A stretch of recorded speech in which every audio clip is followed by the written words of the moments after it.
الرحمن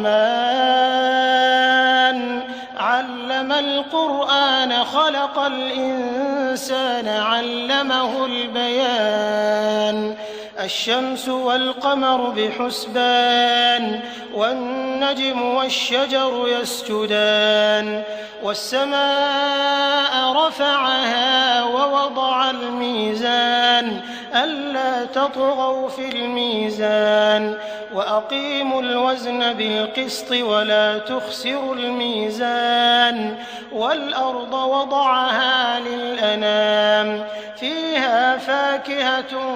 والنخل ذات الأكمام والحب ذو العصف والريحان فبأي آلاء ربكما تكذبان خلق الإنسان من صلصال